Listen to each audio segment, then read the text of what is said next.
দোলাল মিষ্টি, তাল মিষ্টি, সারে মিষ্টি, আতর করা, আমলকি, হরিতকি, বহেরা, আমের সাল, জামের সাল, নিমের সাল, বাবলার সাল, অর্জুনের সাল, তেজবল, শিমলমূল, শতমূল, তেউরিমূল, চন্দ্রমূল, ঈশ্বরমূল, তালমূল, অনন্তমূল, ভুইকুমড়া, বস, পিপল, আদা, যষ্টি, মধু, গোলমরিচ, চিনি, কাবাব চিনি, তপ চিনি, দারচিনি, আখের চিনি, চিরতা, ইন্দ্রজব, কালোদানা, গক্ষুর কাটা, বিরঙ্গ, ধাইফুল, নাগেশ্বরী ফুল, অশোক সাল, লুচ সাল। এটার মধ্যে আছে কাটা কুড়া গাছ, আসেনি?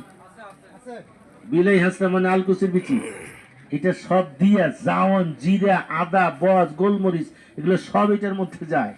এত সস্তা না হালুয়া। হালুয়া তৈরি করতে যে সময়টা কেন লাগে বুঝেন নাই? আমরা 4 দিন আপনাদের বাজারে থাকবো, এই 4 দিনে তো 4টা বাজার করতে পারতাম না? পরিশ্রম লাগে বাবা।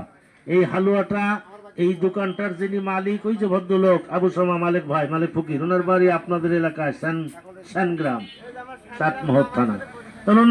এই হালুয়াটা 1200 টাকা বিক্রি হয়, যেন বারবার আমার মুখ দিয়ে 1200 টাকা বাইরে হয়। 1200 টাকা বিক্রি। উনি আমাকে বললো, ভাই, বড় ভাই, এখানে আসছে, এটা আমার এলাকা, 200 টাকা ছাড় দিয়ে 1000 টাকা করে হয়ে যাবেন। বলেন আপনার দেশ, সমস্যা কি আছে? আমি তো আপনার এলাকার মেহমান অতীত, কারণ আমার বাড়ি রাজশাহী শহরে। আমার প্রতিষ্ঠানে আমি যেটা করবো সেটা, ওনার প্রতিষ্ঠান উনি যেটা করবে সেটাই, তাই তো? তাহলে 1 কেজি হালুয়া নিয়ে খায়, টাকা নষ্ট হবে না?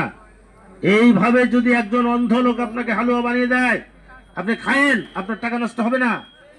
যাদের হাড্ডির ব্যথা আছে, মাজার ব্যথা আছে, কোমরে ব্যথা আছে, গিঠায় গিঠায় ব্যথা আছে, চাবায় কামড়ায়, শিরশির, পিন, মাজা, কোমর ধরা, বুড়ো বাবা মা কষ্ট পায় নামাজ কালাম পড়তে, 1 কেজি হালুয়া নিয়ে খাওয়ায়েন। আপনার কঠিন রোগ আছে, অনেক চিকিৎসা করেছেন, ভালো হয় না, এখান থেকে 1 কেজি হালুয়া নিয়ে আপনার মায়ের হাতে দিবেন, দিয়ে বলবেন, মা, অনেক টাকা খরচ করছে, আমার রোগ ভালো হয় না, আমি আল্লাহর দান, মায়ের দোয়া, কবিরাজের কাছ থেকে এই হালুয়া এনেছি, এই হালুয়াটা নিয়ে তুমি একটু দোয়া করে দাও তো। আপনার মা যদি মাগরিব নামাজ, আসর নামাজ, যে কোনো নামাজ ওয়াক্তে হালুয়াটা হাতে নিয়ে তুলে বলে, হে রহমানুর রহিম আল্লাহ, সন্তান দিয়েছো, রোগ ব্যাধি দিয়েছো, অনেক চিকিৎসা করাইছি আল্লাহ, রোগ ভালো হলো না, আমি দুঃখিনী মা, সহ্য করতে পারি না, আল্লাহ এই কবিরাজের ঔষধের ওসিলায় তুমি আমার সন্তানকে সুস্থ করে দাও। মায়ের দোয়া সরাসরি কবুল হয় না? আপনি সুস্থ হয়ে যাবেন, এটা আমার মনের বিশ্বাস। নিয়ে খান, মায়ের হাতে তুলে দেন, এটা সেই জিনিস। এখানে কোরআনের ফর্মুলা আছে, এটার মধ্যে কোরআনের ফর্মুলা আছে, জয়তুন ফল আছে এটার মধ্যে। হ্যাঁ, এটার মধ্যে আকর করা সালে মিশ্রি আছে, যে 1 কেজি আকর করার দাম 14,500 টাকা, 1 কেজি সালে মিষ্টির দাম 16,000 টাকা।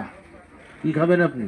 এই যে মিসকো জাফরান, বেহেশতি বান্দারা খাবে, এটা মিসকো জাফরান, এই ঘাস, জাফরানি ঘাস খায়, জান্নাতি সার। ওই জান্নাতি সার যারা জান্নাতবাসী, তাদেরকে প্রতি শুক্রবার জবাই করে আল্লাহ